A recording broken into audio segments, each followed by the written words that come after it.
Heyo. Hey. Welcome, ladies and gentlemen, back to Talk the Plank, the wonderful podcast where, to this day, we are short on planks. That is true. I had them all taken out. They're being I have polished. firewood. I mean, are there planks, though? No. Oh. No, What good is it unfortunately then? there aren't. No. That is true. I guess. Well, that was the podcast, everybody. See you later. Thank you, All ladies right. and Good night. gentlemen. Wait, hold on. Ah! We messed up. We got to start over. Hey, welcome, ladies and gentlemen, to the podcast. Yeah, that one. Yes. The one about planks Yes. and talking and stuff. Yes. Yes. Don't worry. The planks will come. You won't expect them, but they will come. When One you of these least days. expect it. Yes. You'll never see it coming. I can't sing. I can't pick up Anyway, we're here to talk and stuff Yes. about things. We have had about like 3 weeks since the last time we recorded. that. Ish, yeah. Yeah, somewhere around there. Something like that. To you people, it will be a different amount of time, maybe. Perhaps. Hey, Aaron, how has been your week? My last 3 weeks. Yes, your last 3 weeks. Now, I will only describe my last week now. Oh, no. The other two are off limits. Oh no. No. Okay. Oh God, what did we even talk about the last time we were on? You went into I'm anime gonna pull for up the 30 old journal. minutes. Yeah, you talked about Oh, anime for yeah. like 50 minutes. Yeah, you had a lot of anime to talk about. Well, Why is the breath bleeding? So I did start watching Interspecies Reviewers. That is a very fascinating show. No, Wait, are you? I did not. Okay. I was very Aaron, we confused for a can't tell if second. you're joking or not. We genuinely don't know. No, I started watching that other one with the animal girls, the Kemen No Friends or whatever it's called. One where they're in the park or whatever, and they all Is that they like the all are horrible modeled after like CGI big one? cats or something. No, it's like they're all part of like a nature preserve, and they're like big cats, but like anthropomorphized as women. Oh, I- it's Is the it- three. it's The Is like- 3D it the one animated with one. the No, no, no. horrendous CGI? Yeah. No, it's Kimono Friends. Maybe it's that one, right? It does. Yeah, Is it 3D animation? It might be, honestly. No. I'm pretty sure it's 2D. Oh. It's Kimono Friends. Oh wait, I am seeing some CG screenshots. Maybe I was bamboozled. It's like, did you watch it? Because it sounds No. like you don't know. Oh yeah. No, yeah, that's it. That's the one. Yeah, that's it. Okay. I guess I just like saw 2D promotional material or something. I don't know. I know, but I have not watched that. No, I haven't. The only, I see, watched. the designs in that remind me of that one bit in Carnival Phantasm with Lion Saber. You know what I'm talking about, Mitchell? Yes. Oh my God. How do I know about that? Let's feed him Lancer. I know too much about like anime I've never seen. It's uncomfortable. I mean, for me, it's just random clips that show up on YouTube, and I'm bored. I mean that too. I'm like, I don't plan on actually watching this, so I'll watch the memes. Yeah. True. Oh man. No. Instead, I have been watching Soul Eater. Yeah. Yeah, it's pretty good. I'm liking it so far.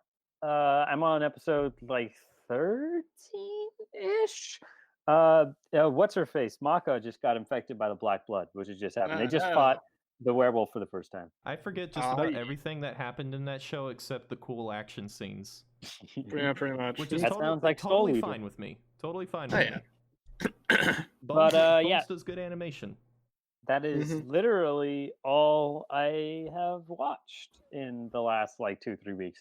I've only been watching like one episode a day, and most of the time I watch more, but I haven't been in the mood. I'm probably gonna watch Steingate after I'm done with Soul Eater. Yeah, because everybody says it's like the best thing since sliced bread. So I have to check it out.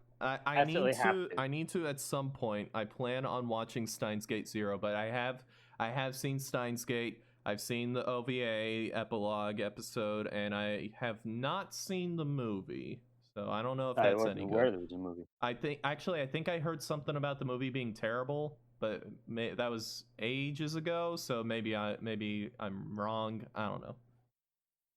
Maybe the consensus shifted over time. Maybe. Where But at Steins first, Gate is when it amazing. first came out, everybody thought it was terrible, and then everybody was like, "Hey, have you guys seen this underrated gem that nobody's heard about before? It's the Steins Gate movie."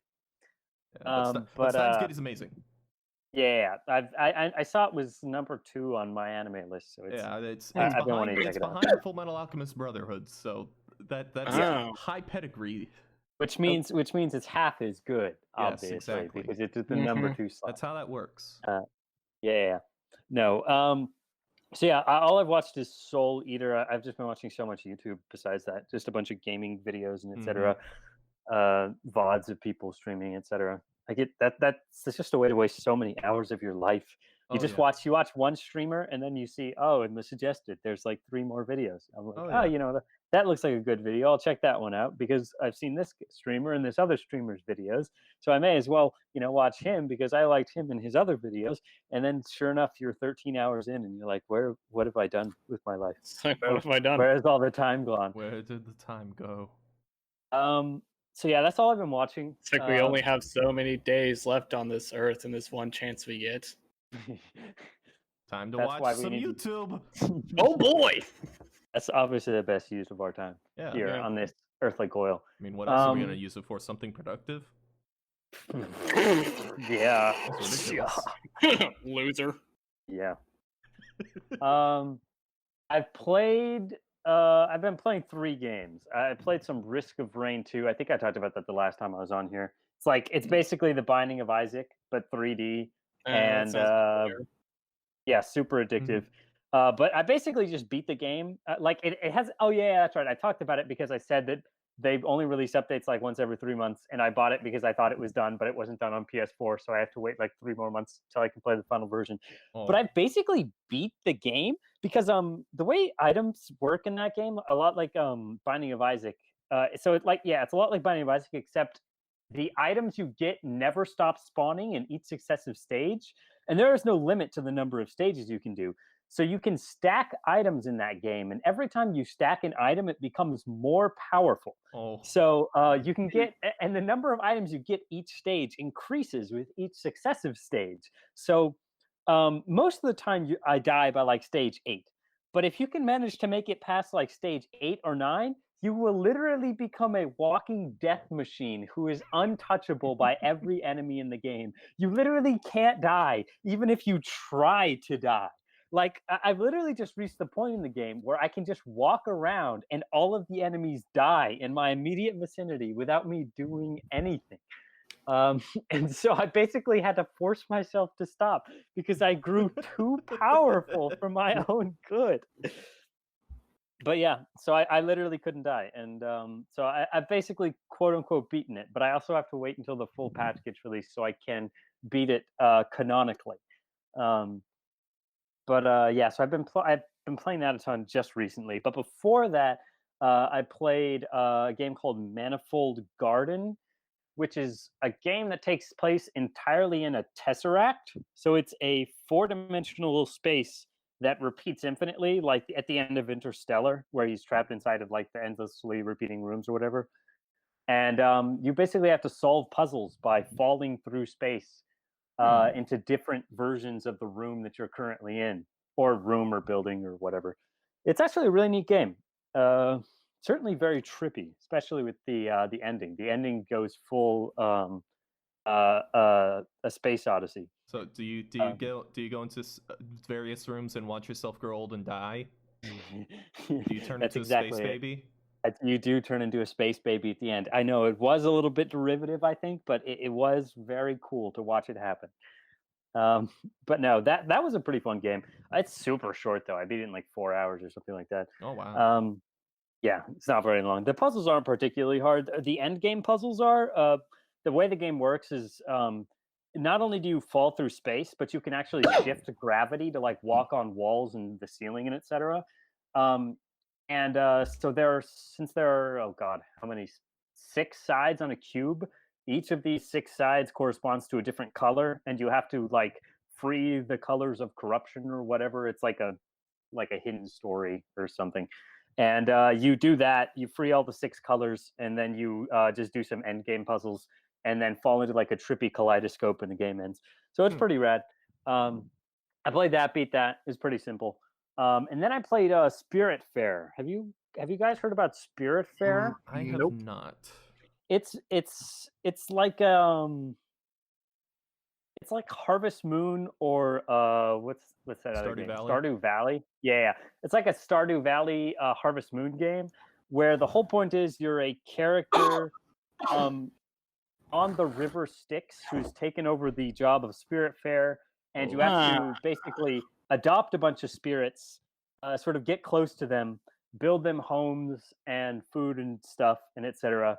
And then see them off to the afterlife after you've finished all of their quests. It's like this really moving, emotional game, and I would highly recommend it. It's a ton of fun. I do wish you don't actually get to in the end ferry all of the spirits over, because after a certain point, so the game just sort of ends. I wish I could just ferry them all the way because I wanted to see all their stories reach their climaxes. But that's a game that'll open up the waterworks. So don't play it if you're not emotionally ready. Oh, I love the stuff that tries to open the waterworks. Yeah. Oh, I'm dead inside. Yes. I remember I was getting to the really sad parts of Clanad. Oh yeah. And I was like freaking bawling my eyes out, and I texted Mitchell like, dude, this show is freaking killing me. I've gone through like a whole box of tissues just because my nose won't stop running. And Mitchell just texts back, you know, there's other reasons why people use up boxes of tissues while watching anime. I really said that? Yes, you did. It wasn't that exact wording, but you said that back. Wow. I feel like that's the thing that I would like say, but not actually send. Okay. Subconscious. I remember receiving that text, but I don't remember actually replying to it.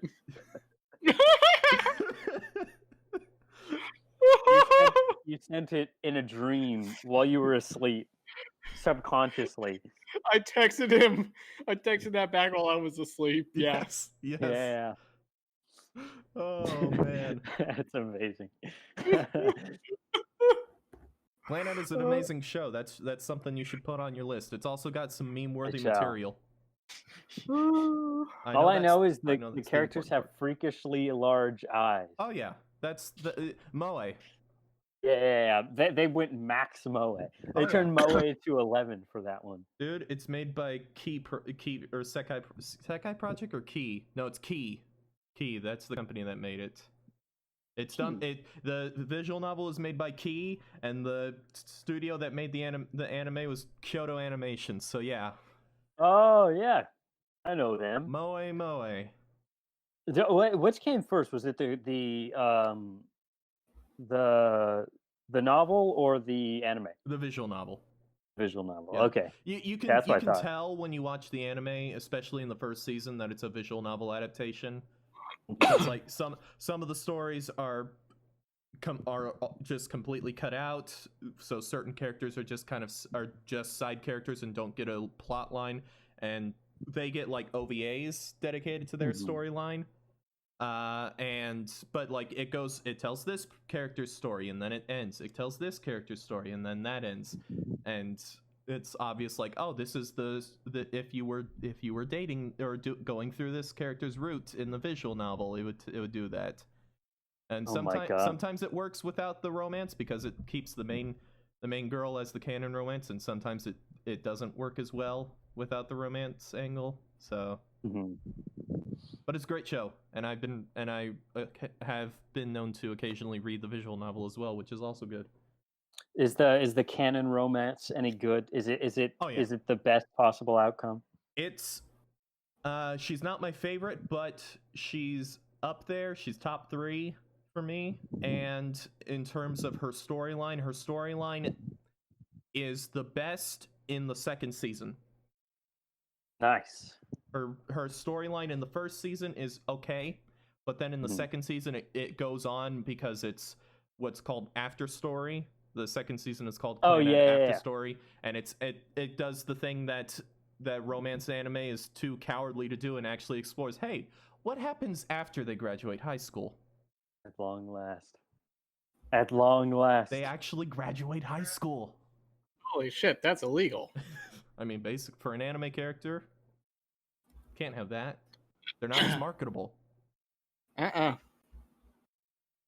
anyway, what else have you been playing? Wow, those are big eyes. Wow. Yeah. It's like, wow. Yeah, and they're so far apart. Yeah, as big as their hands, man.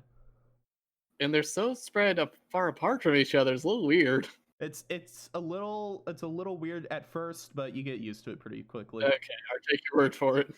Plus, there's a character named Sunahara who's the main character's best friend, and he's freaking hilarious. Sorry, I missed all of that. I had to go downstairs and grab my pizza. I'm sure it was very exciting. Mitchell was just commenting on how big the character's eyes are and how far apart they are. This is true. This is all true. And I said, don't worry, you get used to it. And Sunahara, the main character's best friend, is freaking hilarious. Yeah. They got 360-degree vision, like that. I mean, besides watching the animus and playing the Vidya, I also went out and saw 2 movies. Oh boy! Or technically 3, but you braved the outside world. Like 2.5. I know. It was like a radioactive wasteland out there.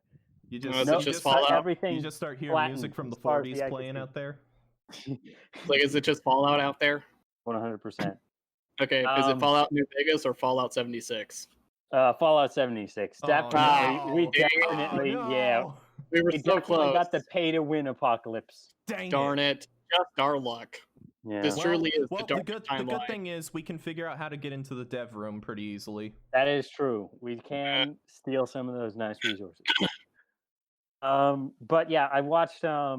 First, I went to Alamo Draft House. They were hosting a movie party for the first Bill and Ted. So we went and we saw that. I rewatched it. I had already seen it in the past. But I thought it was great the second time watching. Fun. It's a fun movie, a silly movie, very silly movie. Maximum 80s. Goodness gracious, you can feel the 1980s oozing out of that movie for every single second. Yeah, that was a fun experience. Then we went and saw Bill and Ted Face the Music, which is the new one. That was pretty good. I mean, I'd say it probably has like the first movie energy more so than the second one, but yeah, it was just perfectly all right. They go around time, and they collect up a bunch of famous musicians and they play some music and save reality. It's pretty fun. Fun movie. Fun for the whole family. There you go. And I suspected Keanu Reeves is his performance is very Keanu Reeves. Very Keanu Reeves. Oh. Yeah, that's the way I'll put it. Well, and then at long last, he does have to talk more in Bill and Ted than he does in John Wick. Yeah, that is true. The benefit of John Wick is that he doesn't have to talk all that much, so he can just do action scenes, and you get the illusion that he's a decent actor. Mm-hmm. Look, he can do the shooty guns, which means he's the best. I love Keanu Reeves, but man, the guy has a career of not being able to act. Yeah, very accurate. But third movie I went and saw after that was Tenet, the first big movie, big blockbuster to hit the theaters after COVID. I've heard. Well, I've seen a lot of advertisements for this movie. It was perfectly okay. It wasn't exceptional. It wasn't bad. It was. I'd say it's probably on the weaker side of Nolan's films. The concept is really trippy and hard to understand at times. Luckily, I was able to follow it. Not because, though I almost didn't follow it, not because of the complexity of the actual plot, but because the audio mixing was so god awful that I could not hear the actors talking over the music and the big boom explosions that were happening. Are we talking Deadly Premonition audio mixing? It's up there. Oh It's no! definitely up there. Oh, that's bad. Yeah, it can, That's not good.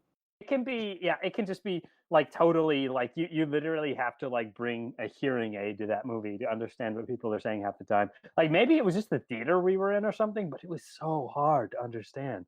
Like, oh my God. Like I would literally it would literally be the point where I would hear like the characters would have a whole conversation and I wouldn't understand a single word of it. And so I would just say to myself, you know what? I'm going to keep watching because maybe in 5 minutes they'll do something that corresponds in some way to that conversation, and then suddenly I'll understand. And so that usually happens. Well, at least there is that. Yeah, there are a few plot holes here and there which are almost immediately recognizable, which is unfortunate. But I mean, like with time travel movies, that's usually the way it goes. But yeah, no, I think it was perfectly an all right flick. Definitely lower on the Nolan tier list, but where do you stand on like how would you rate Nolan films? Like overall, like how do I enjoy them, or like how would I like rank them like on a tier list? Everyone, like generally everyone is like Prestige and Dark Knight are great, and then Dark Knight Rises sucks, but then like movies like Interstellar and Dunkirk kind of vary wildly between people.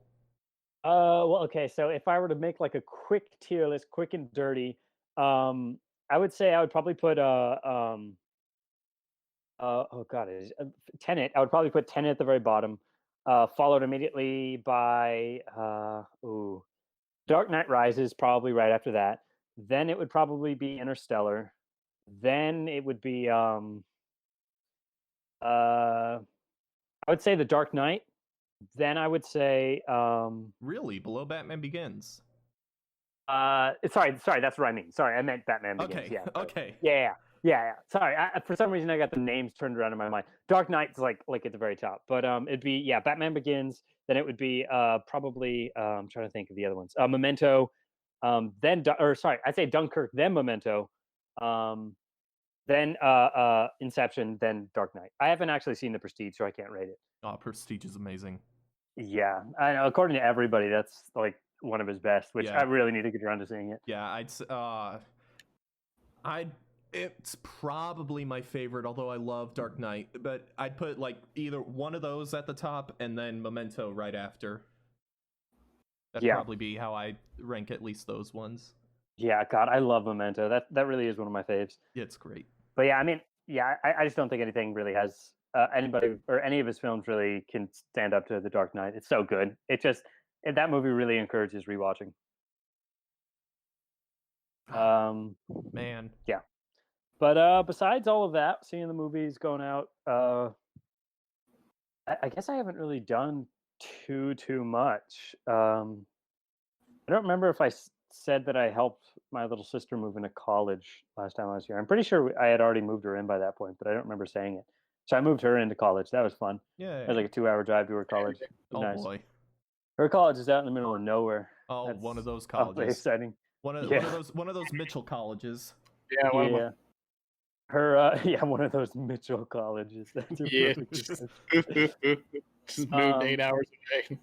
Yeah, her roommate's like a big party girl, so she's been having a fun time with dealing with her drunken escapades. Oh boy. Yeah. Well, also I just remembered it was my brother I moved in, not my sister. They're going to the same college. But I didn't get to see her while I was there, so it balances out.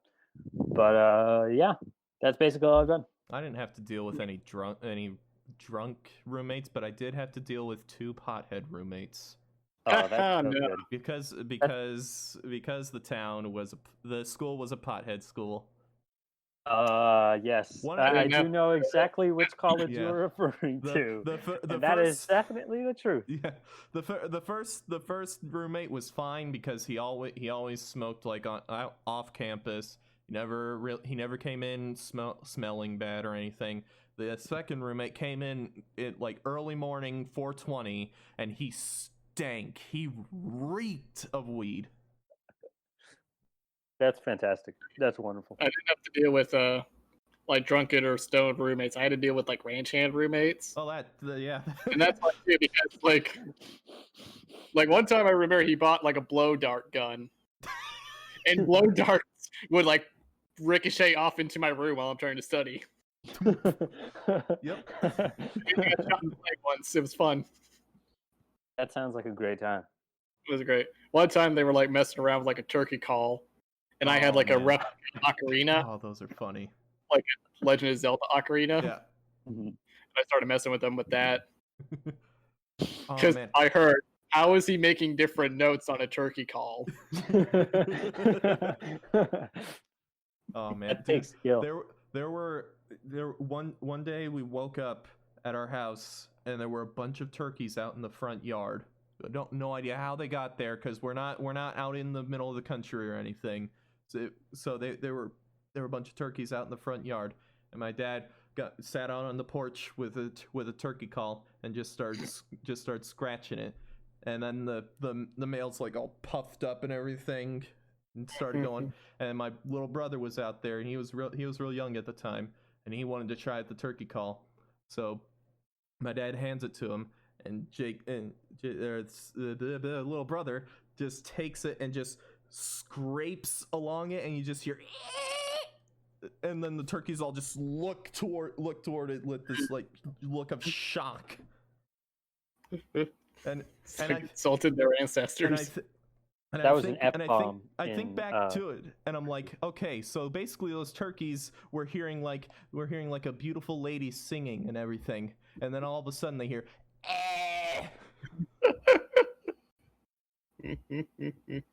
Fantastic. It's beautiful. One time I walked into the dorm and my roommate was like quartering quail that he hunted over the weekend. That's to wonderful. Put up in the freezer. That is fantastic. Yeah. That does sound like Pretty good Mitchell's roommate school all business. around. You just walk in there They one call day. it You just walk in there one day and he's tanning leather. I would not have been surprised, actually. Oh man. All in all, a pretty good roommate. No Sure real sounds problem. like it. But yeah, so that's everything that I've done in like the last 3-ish weeks or so. All right. Well, Mitchell, All right. how has been your weeks? Busy. Oh boy. I've been walking around turbines and picking up a lot of dead stuff. Mm. Other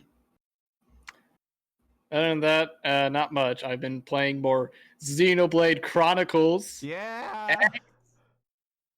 How far are you? Well, let's see. I've been playing more Xenoblade Chronicles X Oh. because I still need to beat those last 4 My super man. bosses. So have you beaten the super bosses yet? I'm working on it. I'm working so hard to make a build that can finally take them out. It's very time consuming. How many hours, man? I don't want to know. I don't want to know. Is it past 250 yet? I'm positive. Oh no. It's not enough hours. That's what it is. Yes. Not enough. It's a single player Apparently. MMO, man. Apparently it's not enough hours.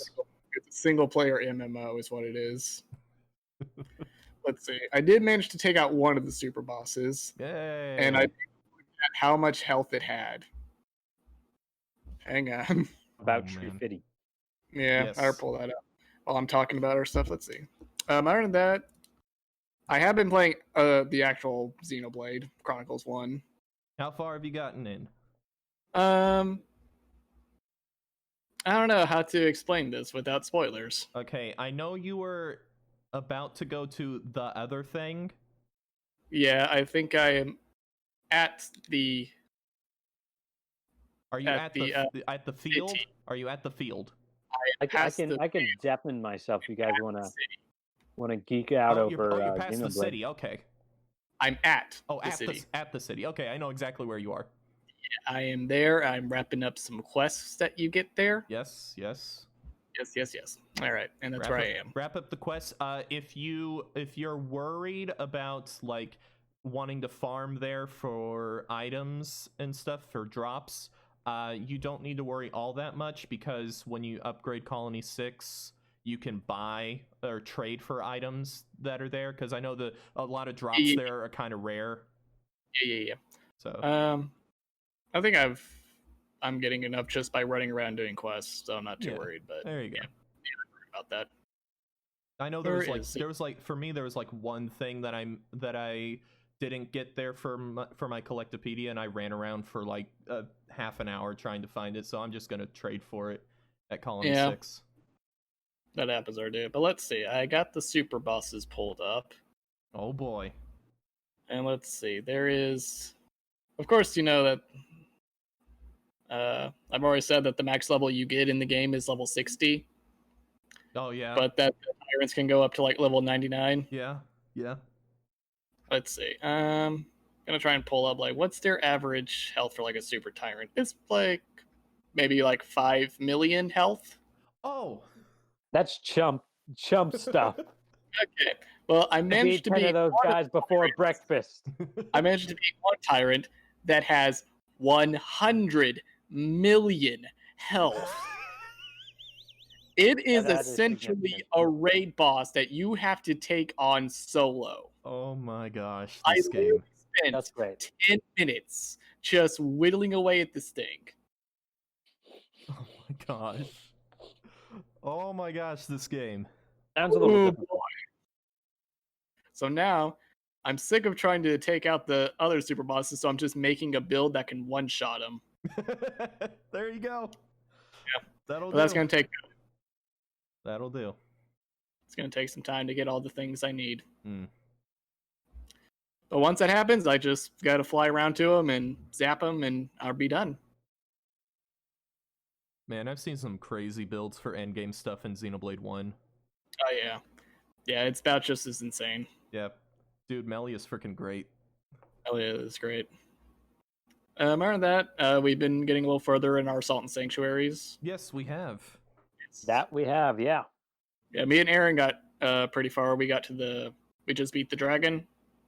Yeah, and we just glitched for us. Thank God. Yep.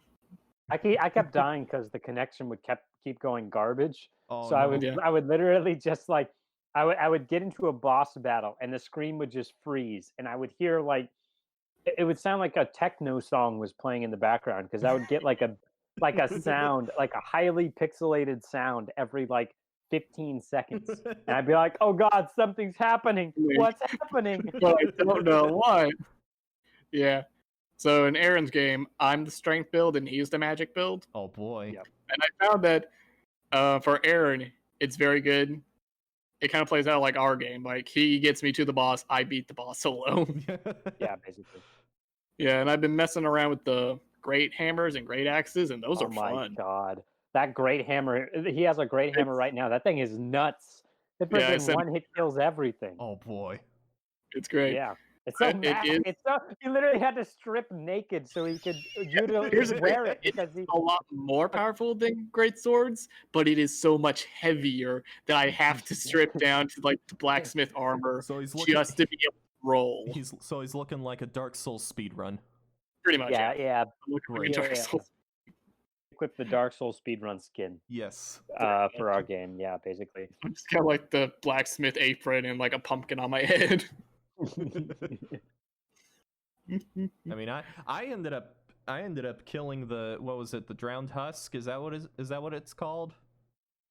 The what now? The pirate boss. Yeah. I ended up having to kill that one completely solo because those enemies on the way there just kept hounding you. I know. I was so salty because they would keep sandwiching me, teleporting on other side of me and just whittling me down to death before I could get out of there. I hate those stupid teleporting skeletons. Yeah, they're freaking teleporting skeletons. They're horrendous. They're the worst things ever. Horrendous. That's like the most Dark Souls phrase I've maybe ever said. Teleporting skeletons. That seems like something that should be in Dark Souls, and I'm surprised it isn't. They are not in Dark Souls, and I thank the Lord that they are not in Dark Souls. The regular skeletons are bad enough. Oh boy, yep.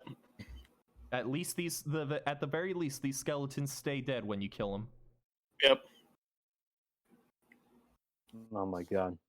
And that From boss, just that boss was frustrating. it is. He's a bit of a pain with that pistol of With his. that gun, the main thing wasn't even the thing where he shoots the gun right at you.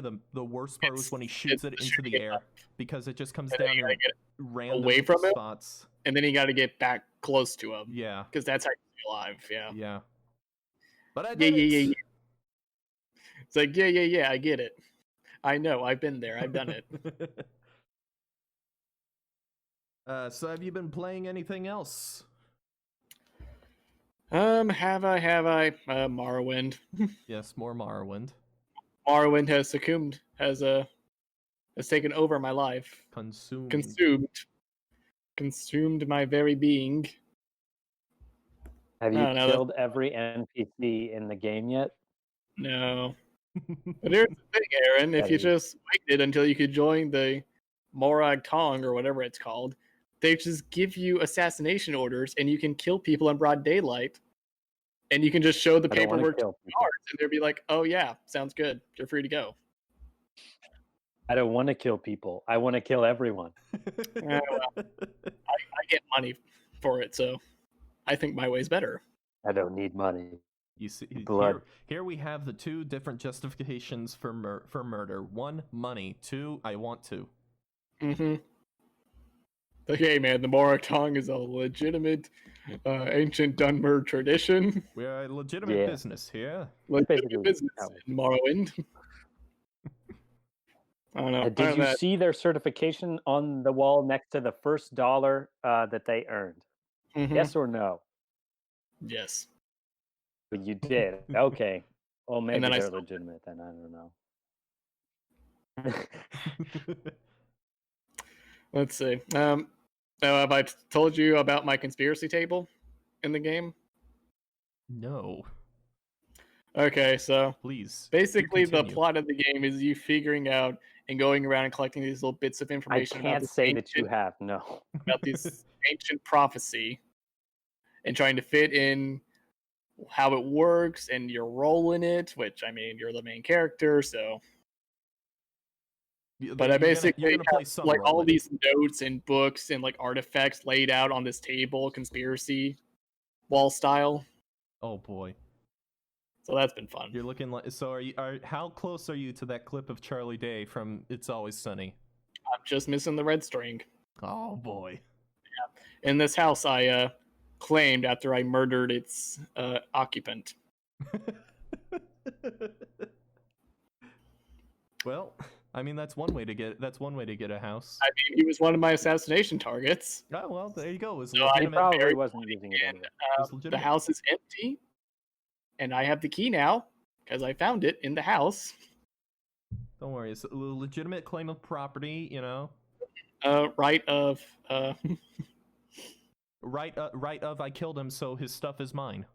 Right of pilfer. Right of first. Right of salvage. Yes. That's about it, other than just watching more The Owl House and Amphibia. I've been seeing a bunch of GIFs from Amphibia. I really want to start watching that show. that one's on the list. I'm putting that on probably right after Steins. It's on the list. Put it on the list. Put it on the list. Yeah, it's on the list. How big is the list now? I don't think I've added anything to it besides Steingate. I added Steins Gate. Oh. Yeah, no, I think that's just about it. I don't think I've added anything to it since last we talked besides Steins Gate. No. But new Hyrule Warriors. Oh yeah, that's a thing. Yeah. I'm kind of tempted to get it because I wish I had more interest. Me too, honestly, because I played the first Hyrule Warriors, and I think that one game burnt me out on the entire franchise. Oh. Unfortunately, I don't blame you. I mean, the super moves are super cool. The first dozen times. Yeah, the first 150 times they were really cool. The second 150 times, not so much. I don't care anymore. I just want to beat this boss that's taking 10 minutes and just be on my way now. Thank you. God, the first game was so massive. It's so impossible to complete. It's so daunting. It's insane, man. It's a Muso game. I know, which is why I kind of don't want to play the next one.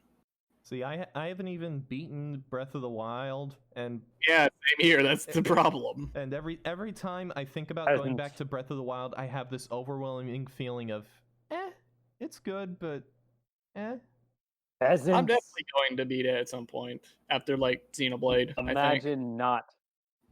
Imagine not beating Breath of the Wild.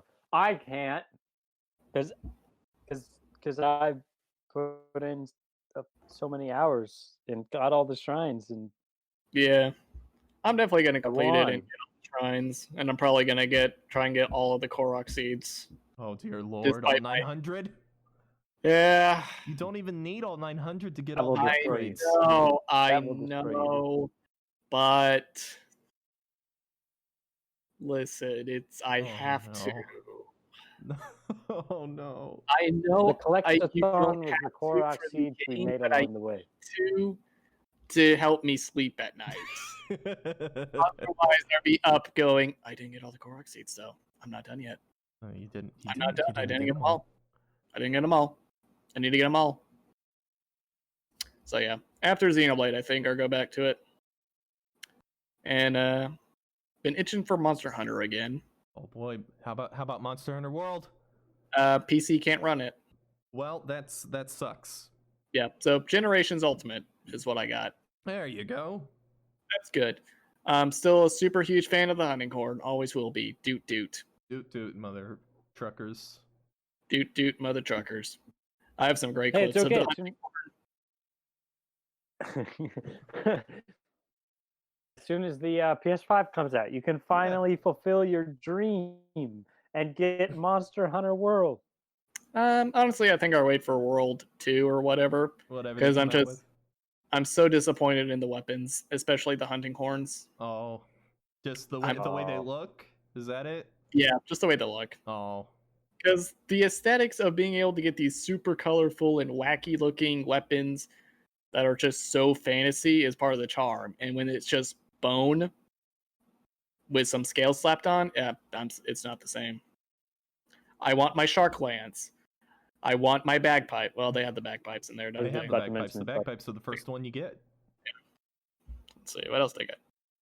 But yeah, it's not the same. Not the same. I know. And I get that they only had like 6 people working on the weapon design, so I understand, but I feel like they should have hired more people to work on the weapons so that would not be a problem. Well, maybe they will remedy it in Monster Hunter World 2. I feel like they would, because it's one of the biggest gripes in the community. Monster Hunter Planet. Yep. So yeah, I'll probably just wait on World 2. Monster Hunter Solar System. Or more likely Monster Hunter World Echoes of an Elysian Age S Definitive Ultra Edition 12. Mm-hmm. Yes.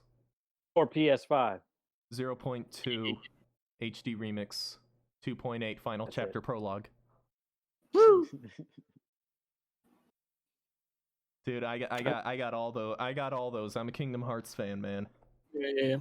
Oh, I did know. One last thing I've been doing is I found a new podcast called The Magnus Archives. The what? The Magnus Archives.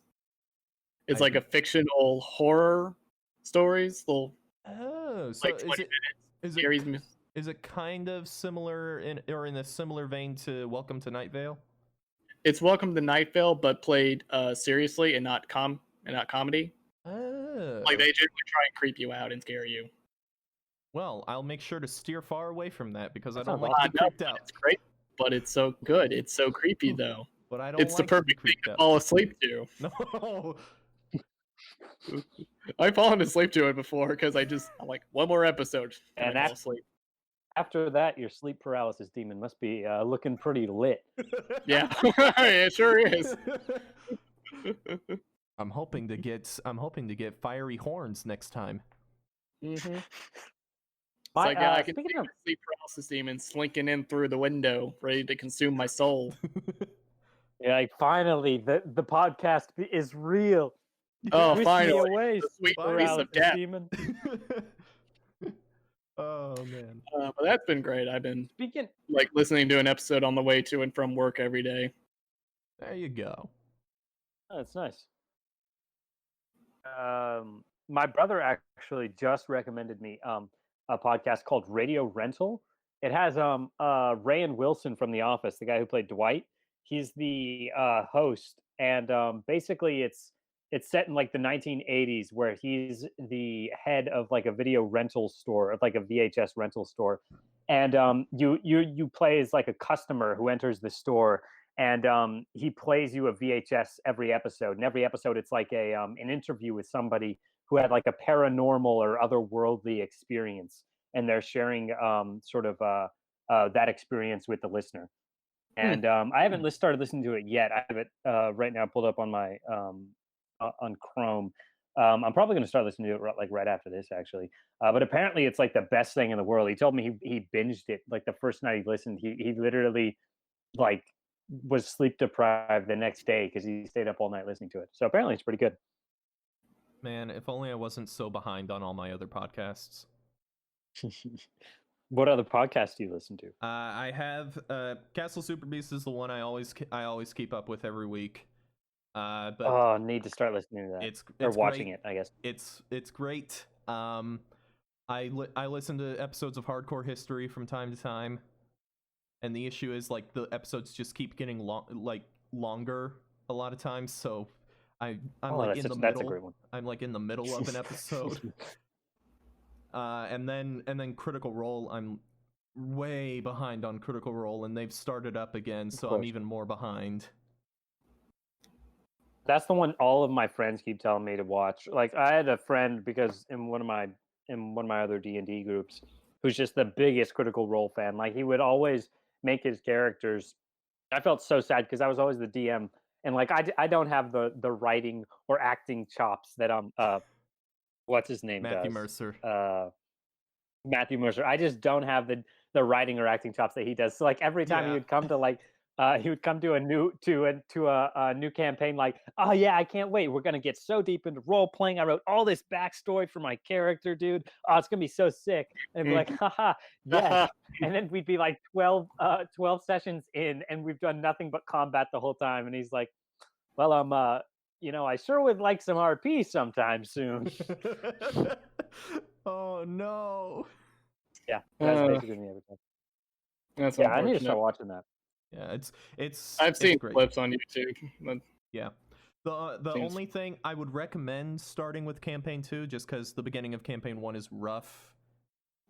They really get hit their stride. Like, I think people say like 15 episodes or 25 episodes in campaign 1, but the episodes are long. So campaign 2, there's a little rough patch at the beginning when they're still getting used to their new characters after spending literally years with the other characters, but they get into it a lot faster, and the production quality is a lot better right away. But the only issue with that is they do make a few references to campaign 1, so I haven't even watched all of campaign 1. I've just watched a ton of clips of campaign 1. It's okay. I'll just go to the wiki and read all of the backstory leading up to it. There you go. There probably is a wiki. The fans of Critical Role are insane. There has to be. These are the guys who, when they had a Kickstarter to do an animated series, blew out the whole budget in like a day. Met all the stretch goals in a day. God. It was insane. People were just throwing money. It was one of the nuts. I think it was one of the biggest Kickstarters ever. Yeah, I believe that. I know they're one of the most sub to Twitch channels. I think they're like number 3 or something like that. So it's crazy. Yeah, they're big enough that they separated from Geek and Sundry, and they're their own thing now. They have their own building and everything. Oh, really? Yeah. That's rad. All right. Well, is that it for you, Mitchell? Oh yeah, that was about it for me. All right. Well, and what did you do, Sir Zachary? There have been a few things that I have done. I actually haven't played a ton of games. I've just played a lot of a few games. The first one is I've been playing a crap ton of Team Fortress 2. Hey! I finally broke 300 hours. Wow. It is Just 300? just 300. My God. I'm not it. I play too many different games for me to ever be one of those people who puts in thousands of hours into the game, let alone like hundreds of hours into a single class. But I think with 300 hours, I finally figured out my main. Finally, and I am a Demo Man main. Ah, Really? Yes. I remember way back in the day when I used to play it, like all the way close to launch. Everybody hated Demo Man. they all thought he was like the worst. Like that, no, like he had no, like he did like so little damage and couldn't put out anything. Oh, is he good now? Wrong. Demo Man puts out Demo Man puts out like the most damage out of anyone. That's nuts. I remember It might be because console and it's really hard to hit pipes. Oh, that might be it. It's a lot harder to hit pipes like that with a controller. But if you hit a direct hit with a pipe, it does 100 damage. Goodness gracious! So you can two-shot every class except heavy.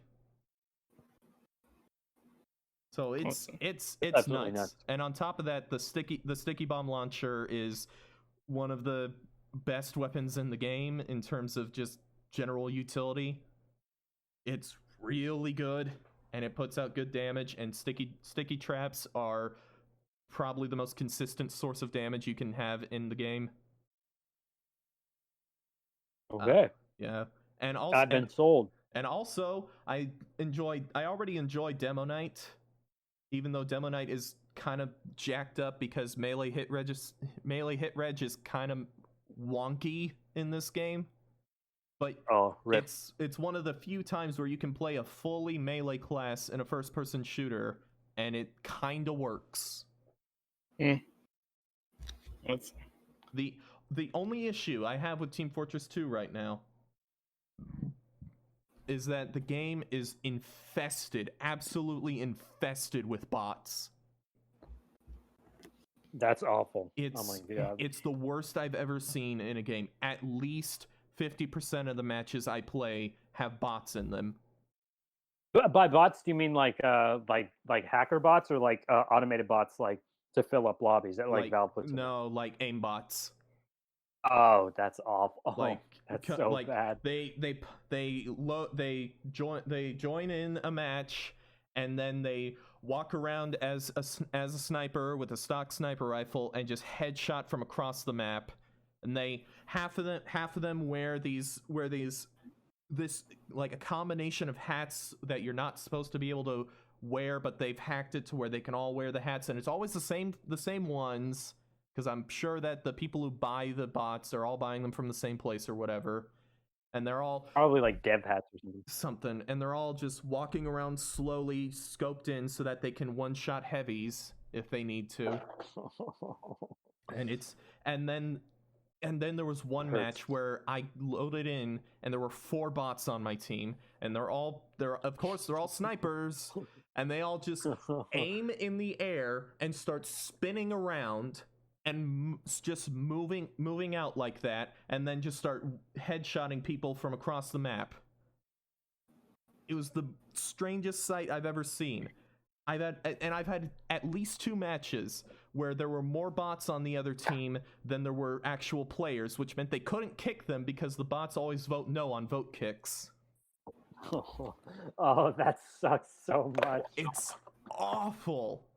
Like, there's been a change in whenever vote kicks come up. It used to be back when I played the game, way back when I first started, and even going in years later, I wouldn't really vote on the vote kicks because I don't know if the person's actually cheating. I don't know if it's just someone got mad from a headshot that they thought was fishy or whatever. So I just wouldn't vote unless I knew that the person was cheating. And now, every time I see a vote kick come up, I almost immediately just hit F1 to vote yes, kick. That's absolutely miserable. It is. Wow. Thankfully, there are community servers, and the community has really picked up the slack where Valve has almost all but abandoned the game. Like, even with all that hat money? Well, they did try to do things. They have been trying to do things to get rid of the bots. They put in a thing for a while, and the bots kind of slowed down for a bit, but they've been building back up.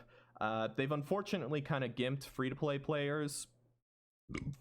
Excuse me, because the bots would spam voice chat and they'd spam the text chat. So free-to-play players no longer have access to either of them. But it keeps the bots from spamming them, so that's always nice. So it's kind of a scorched earth solution, but since the Team Fortress 2 team is so small, I don't really know what else they can do. I'm sure it's almost certainly their main concern right now. But thankfully, the community has been picking up the slack. There's community servers that bots can't get into. There's a whole community called creators.tf, and they have their own community servers. They've even been able to get their own cosmetics and weapons into their servers. Oh my god. It's nuts. They have their own contracts and everything, their own fan-made maps and stuff. It's great. That sounds amazing. Oh my god. It is. It's really cool. And they've also done the same thing for there's another group that does the same thing for Man vs. Machine, which is the co-op horde mode part of the game, called potato.tf, and they have their own stuff. I haven't tried out their stuff yet, but I'm sure it's really good. Although Man vs. Machine doesn't have the bot problem that the main game has, because there's really no point. That it's cooperative. Well, yeah, it's cooperative, and even then, if you get a bot on your team in MVM, like, oh well, they're on your team. Yeah. And then of course there's the millions, not millions, but the tons of competitive lobbies, because competitive TF2 has been around for a long time, and it's been pretty much entirely community driven. Mm-hmm. So yeah, that's Team Fortress 2. It's a game that is kept alive by its community and economy, because Valve still makes money off the game. Does everybody still play 2 Fort? Oh yeah, 2 Fort's still really popular. It's popular because it's just a map where you can mess around in, not because it's a good map. Yeah, that's a good description. It's not a good map. It's a pretty bad map. It's not. No, it's bad. Yeah. But I looked it up on my Steam. I still have it in my library, and it says I have exactly 4.8 hours total. Yeah, that's more than 0. Yeah, it's such. Honestly, a fun game. my Mac could probably run it at this point. Dude, honestly, if you ever want to get into the game, I will buy you like all the weapons and stuff, because it literally, if you go onto the marketplace, the weapons cost like $0.01.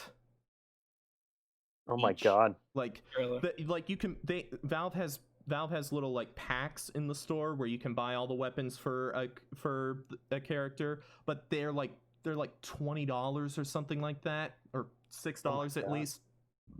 But the weapons themselves are literally, all of them together are worth less than $1. Literally the most expensive things in those boxes are the name tags. Name tags? Yeah, name tags. You can get name tags in that? Yeah. You can name your weapon.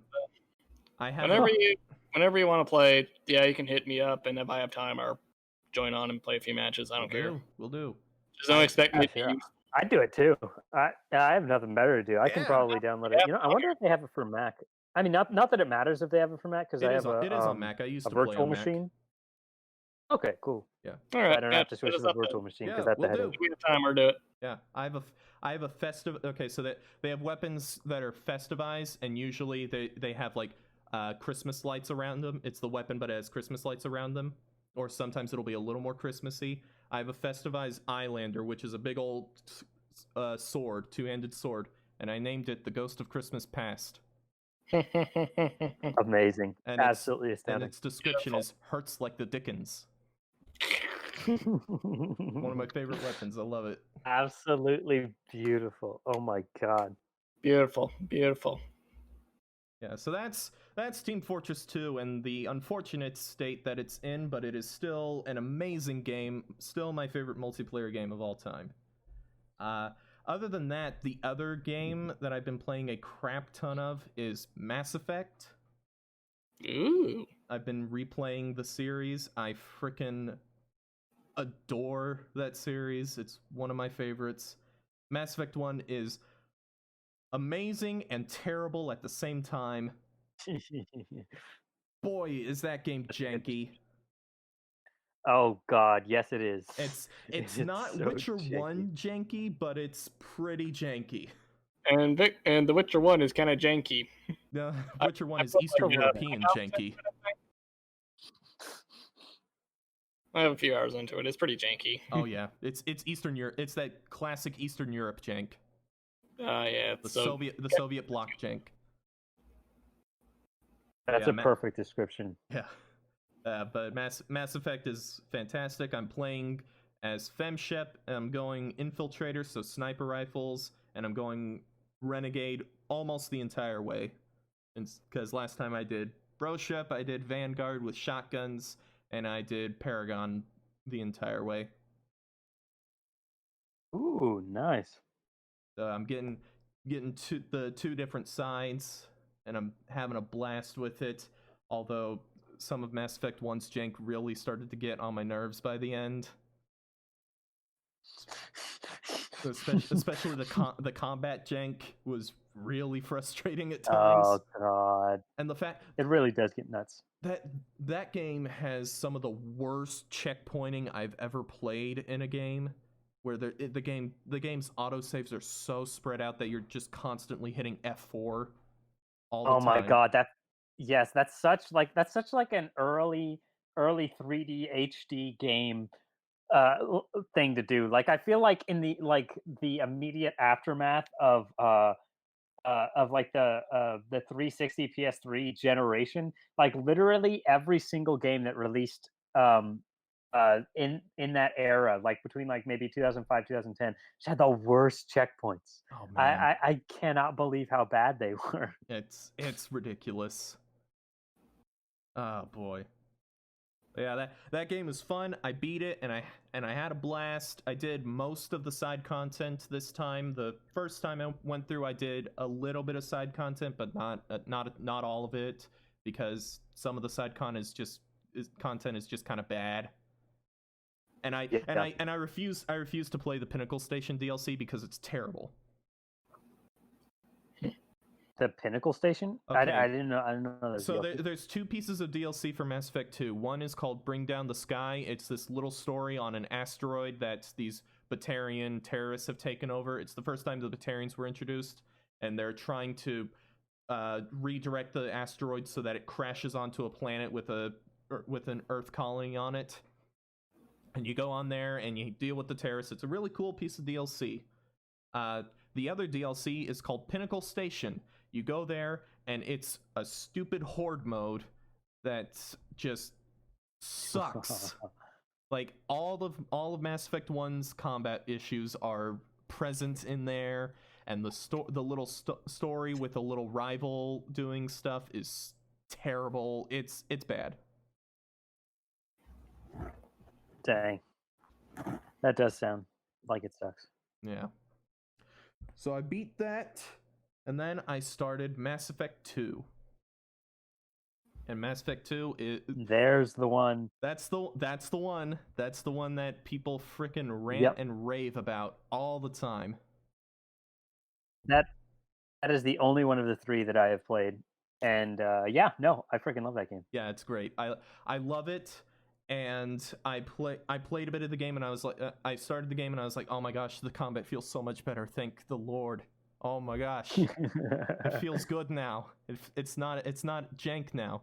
And as I'm getting more into the combat, it's like, okay, this is still fun, but I can see some of its problems. But it's still fun, and I prefer it over Mass Effect 1's combat. But then I got a little bit more. I got past the intro, and I got a bit of freedom to explore around. And I got to the part of the game that I remembered not so fondly, and I started planet scanning. And yes. I freaking hate planet scanning. I hate it more than anything else in the series. It's I know what you mean. That's the best part. the only thing that's worse than planet scanning is the release state of Andromeda. It's so bad that I modded the game to get rid of planet scanning. Oh my god. I went and I modded the game. I got rid of all the mini games, which includes planet scanning.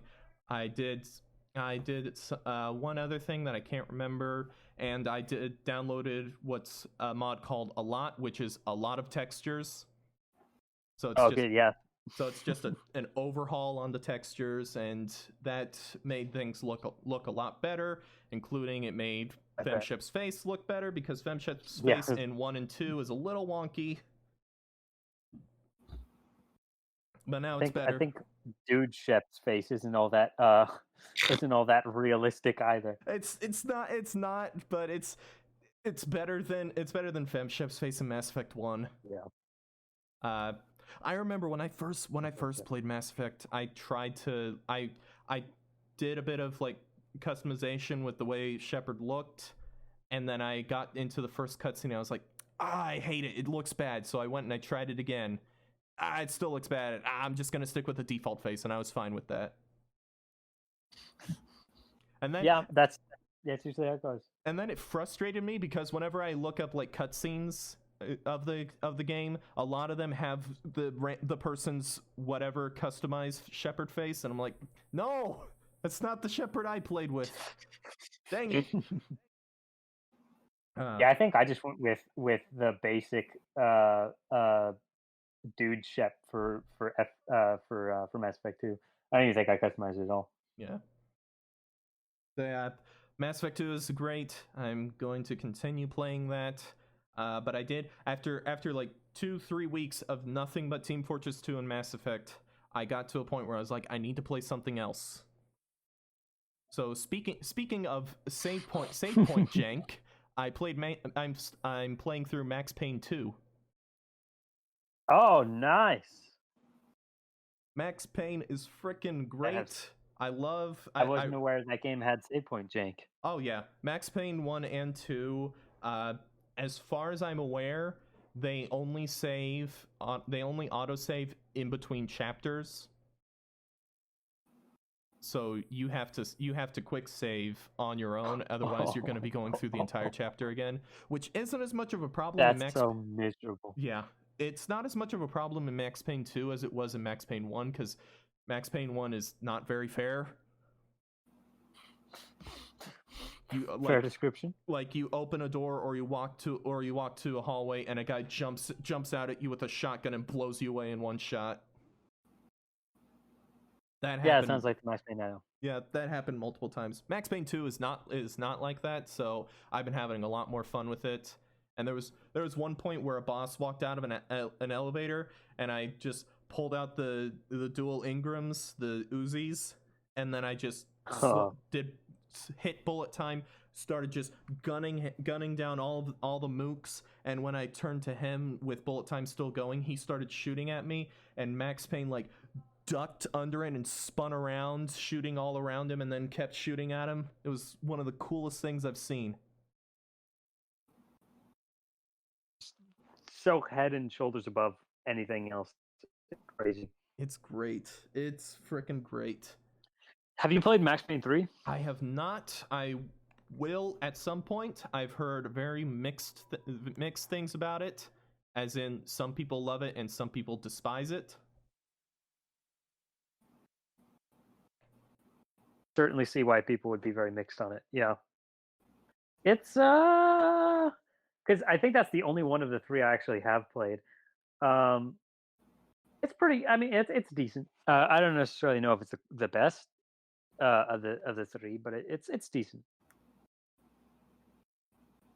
Yeah. So I will continue with that because I like Remedy, and I've heard things about the new Control DLC, which is essentially finally a sequel to Alan Wake. Oh yeah, they're doing like a Marvel extended I universe know. kind of thing. I know, it's great. So cool. I'm gonna have to go back to Control at some point, but I'll finish up Max Payne before I do that. So that's Yeah. those are the big games that I've God, I been love playing. Control. I have put some time into more time into Kingdom Hearts Union Cross, the regular mobile game, not the new one that they come out with that I just have going on auto all the time. Like literally, I look behind me and it's going on auto right now on my iPad. Wow. Yeah, it's. I think. But the regular game, I've been playing more of that, and I actually am getting to more regular story stuff, and I'm enjoying it, which surprised me because the story up until that point seemed like there was some good but not a lot, and it was just kind of okay. But there was a reveal that got me going, oh my gosh, I did not expect that. That's really cool. I too have been playing it. I'm like 200 levels in, and I'm still wondering when the story starts. Oh yeah. Get ready for filler, lots and lots of filler, and then get ready to be completely confused when the story actually starts, and then get ready to go look at the events and see the Keyblade War Part 1, 2, and 3, and you go, oh, Yeah, this is. Seen that. And you go, oh, this is where that bit of the story that's missing is, and then you go and play it, and you're like, oh, this first level has a boss at level 5,000. Wow, that's a big number. I somehow managed to beat it, and then I could not beat the second level, so I just looked up all the cutscenes on YouTube, because I have really good medals, but it's not worth it because they're not good enough. So yeah, I've been looking a bit into that. Oh! I just remembered. Going back to Mass Effect, I looked up a lot of stuff about indoctrination theory. Have you heard anything? Did you hear anything about that way back when Mass Effect 3 came out? I can't say that I have. No. What are we on about? Okay, so Mass Effect 3's ending is infamously bad. Okay. Yeah, very, very not good. Yes. So around the time, like between when Mass Effect 3's ending, when Mass Effect 3 came out, between then and when they announced that they were going to make an extended edition of the ending, a bunch of fans came up with a theory called indoctrination theory. And it's one of the most fascinating theories that I've ever seen, and I don't think it's 100% what they intended, but I do think that someone on the team intended for that, because there's so much evidence for it that it's kind of mind-blowing. They may not have intended for it, but the fan base did, and we're the writers now. We God are the dang writers it. now. You guys screwed this up. But it's not like one of those things where fans come up with just some random theory to explain things away. There's an actual in-universe explanation, and there's a lot of what seems to be hints that that's what's actually going on in the ending. That it's that's so rad. It's kind of nuts. And then the extended edition downplayed a lot of that, but its indoctrination theory still kind of fits with it. So okay. Well, what is the indoctrination theory? So at the end of Mass Effect 3, you're like doing this. You go back to Earth, and you're gonna go, and you've built up this thing that's gonna attach to the Citadel, and it's gonna it's somehow gonna be able to destroy the Reapers. And Shepard runs down to. You have this segment where you rush down in the suicide charge to what's called the conduit that's gonna teleport you up to the Citadel and let you destroy the Reapers. And then, but there's a Reaper right by the conduit, and it's shooting laser beams at everyone. And then a laser beam comes towards Shepard, and the screen goes black. There's big explosion, and then Shepard is like on the ground, and you hear a voice saying like everyone's dead. But then Shepard gets up and he makes it to the conduit, and then he's in the Citadel, and Anderson's there somehow. He said he got in there after Shepard, which doesn't make any sense. And then the Elusive Man's there, and that doesn't make any sense. And they have a whole conversation, and somehow Anderson gets ahead of Shepard, which doesn't make sense because he got there after Shepard, and there was like a one-way. You didn't have any. It was a hallway that you walked down. That doesn't make sense. And then the Elusive Man and Anderson and Shepard have this big conversation. Anderson ends up dying, Elusive Man ends up dying, and Shepard goes up. And then there's a space child out of nowhere who says, you have three choices to make. You can control the Reapers, like the Elusive Man said, which is actually possible, even though you thought it was impossible. You can choose synthesis, which means all synthetic and organic life will be synthesized together.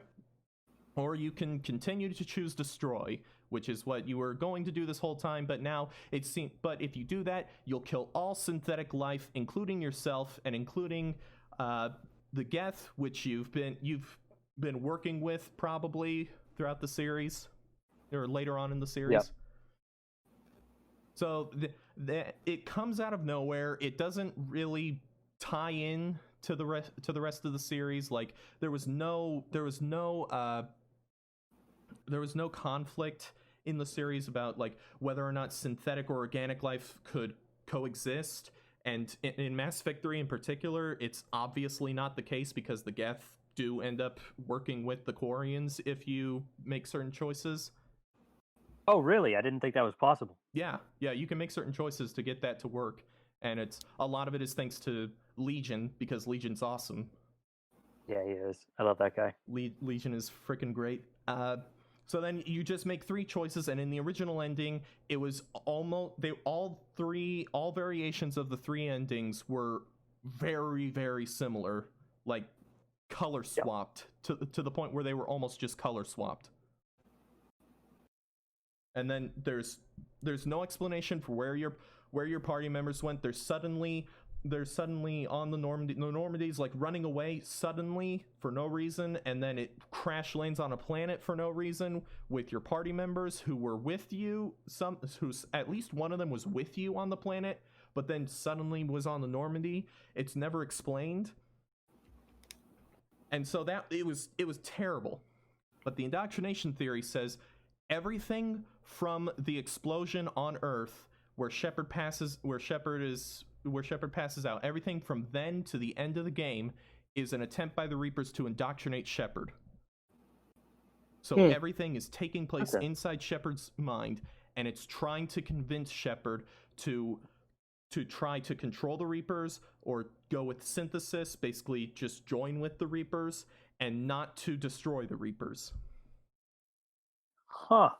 Yeah, I could see that. And so, like, there's so many little hints about it. Like when Shepard wakes up after the explosion, there's trees and grass on the ground that wasn't there before, but they were in his dream sequences throughout the game. There's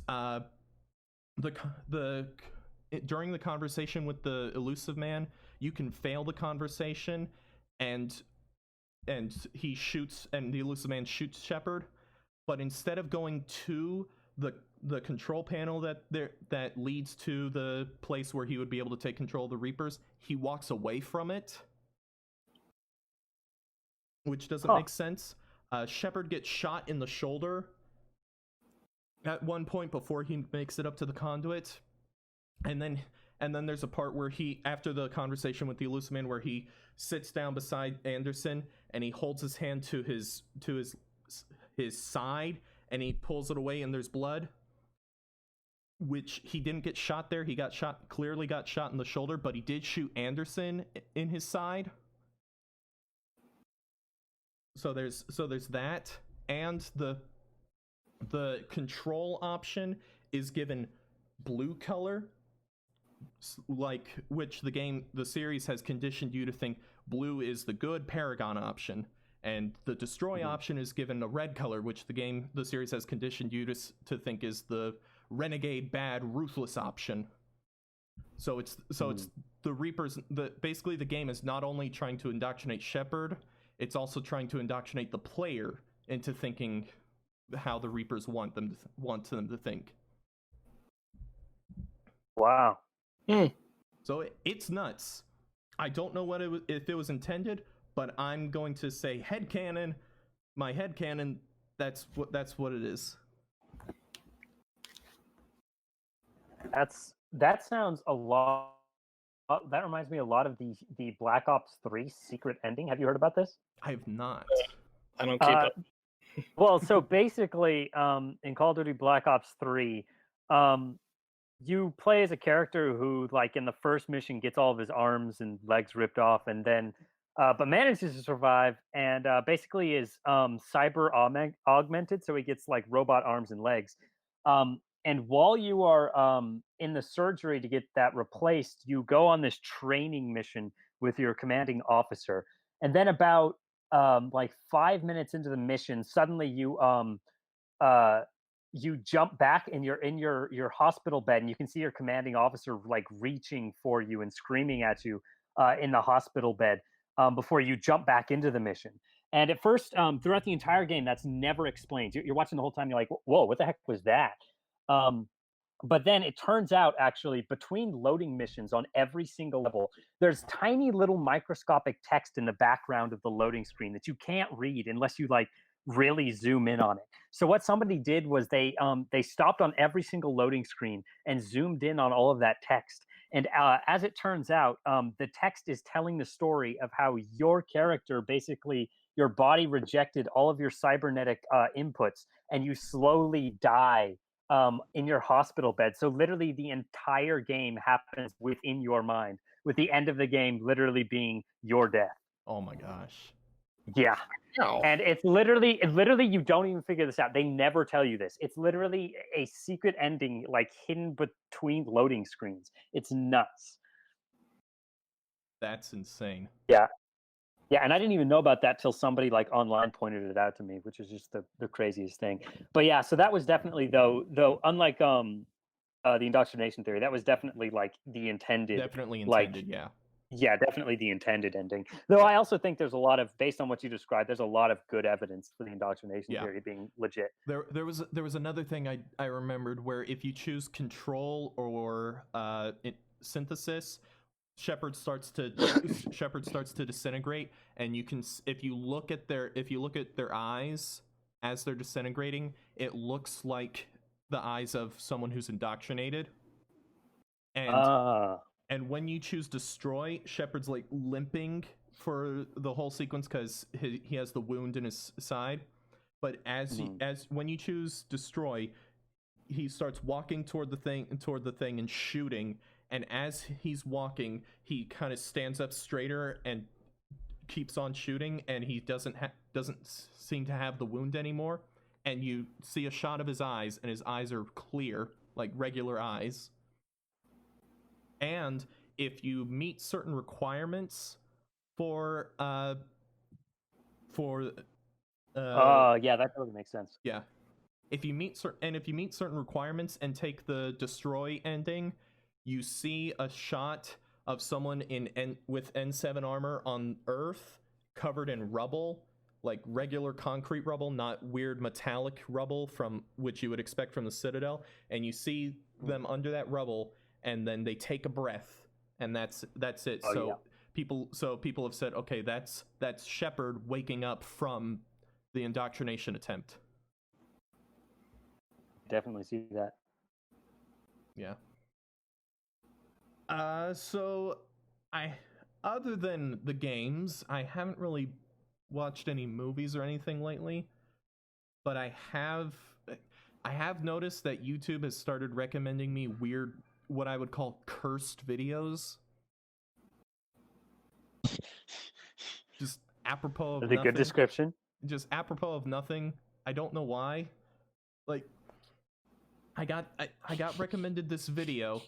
It's an SFM animation, but it's got that weird distorted filter where everything's just kind of wavy and everything, and it's just the heavy weapons guy looking at his hands, looking at the camera, and saying fingertips for 10 seconds.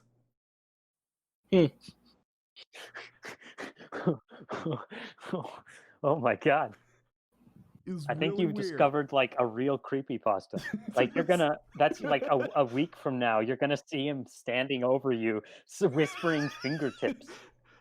And I'm gonna say, I'm sorry, I'll made heavy cheese.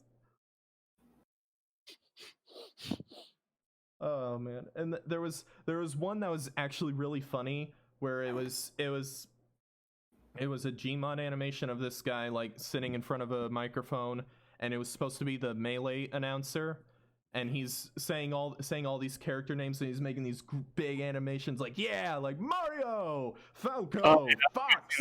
Too. And then he says Ganondorf, and he just stares at the camera. His headphones are down, and it just starts playing.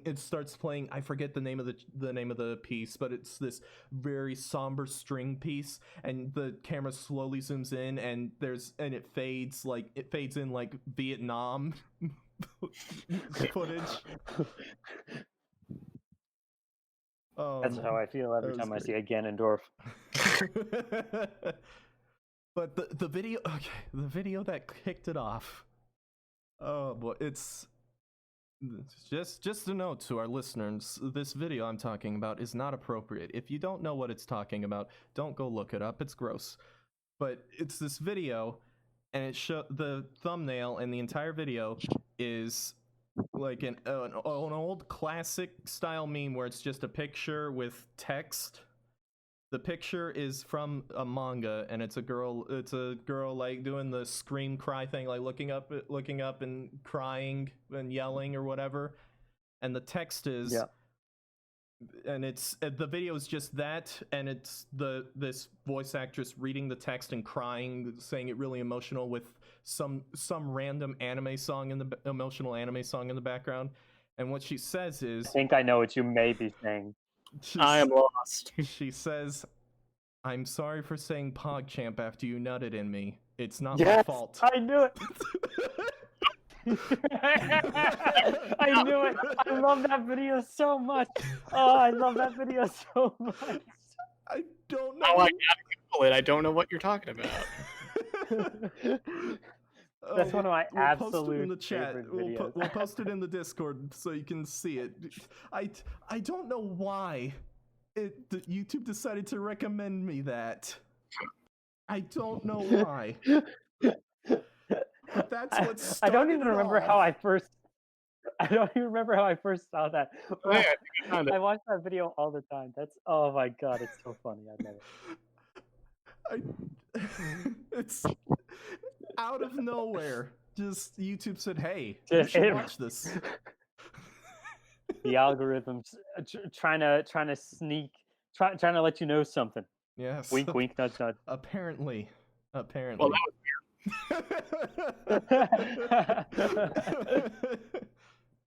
that was bizarre. Yes. Did not ever know that. Yes. Ever see it in my lifetime. Like a part of me has been tainted, and I will never reclaim it. Yes. Yes. All of this is true. Oh man. Absolutely astounding. Amazing. So you've been watching anything else? Nothing that really warrants talking about. Like, just yeah. I did find a video that talked about like all the CRPGs that have come out in the past like 10 years when Kickstarter started making CRPGs. So I've been watching a bit of that, just seeing like, hey, I bought a lot of these games. Are any of them like actually worth me going in and playing? Oh yeah. Oh, interesting. That seems to be about it for me. Oh! Did you guys see the Mario 35th anniversary thing? Oh yeah, that like everybody's super upset about. Yeah. I've heard it. Why is it limited? Good question. No, it's what? No remaster, no Super Mario Galaxy 2, and yeah, only for a limited time. What happened? What did Mario Galaxy do to Nintendo? Because it's not just that it's not in the 3D 3D Mario pack. It's not just that. It's that when they go through and list all the Mario games except for New Super Mario Bros. 2 and New Super Mario Bros. U, but nobody cares about those anyway. It skips Mario Galaxy 2.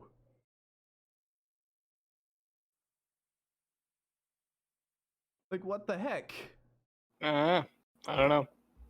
And then why is the 3D Mario game a limited time even on digital? Why? And why is Mario 35 the Tetris 99 Mario game? Why is that only around for a limited time?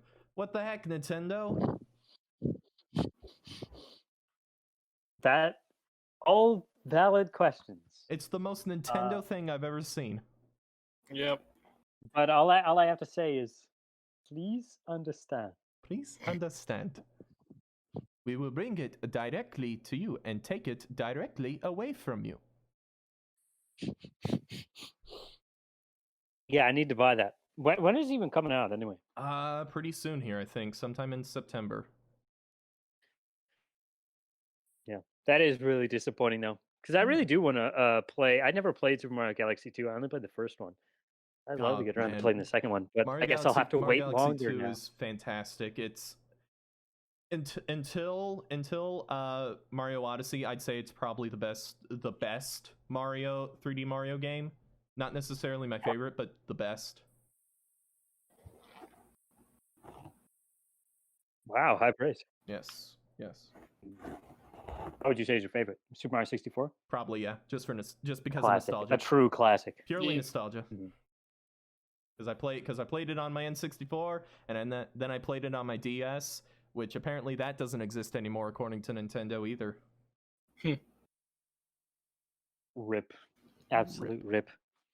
F in the chat for my boy NDS.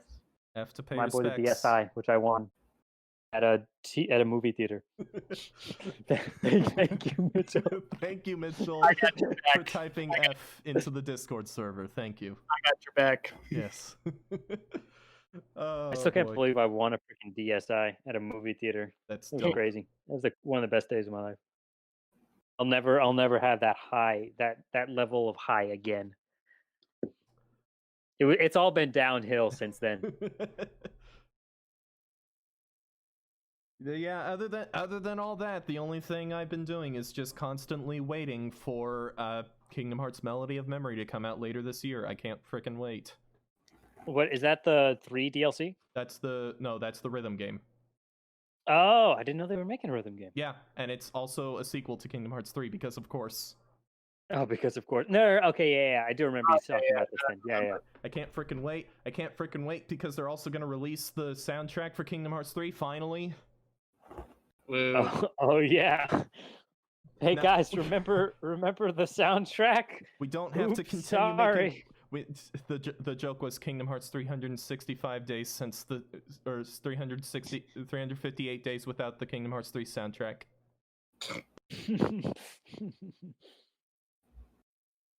Poor Kingdom Hearts fans. First they have to wait 57 years for the third game, and now they've been forced to wait another 30 billion years for the soundtrack.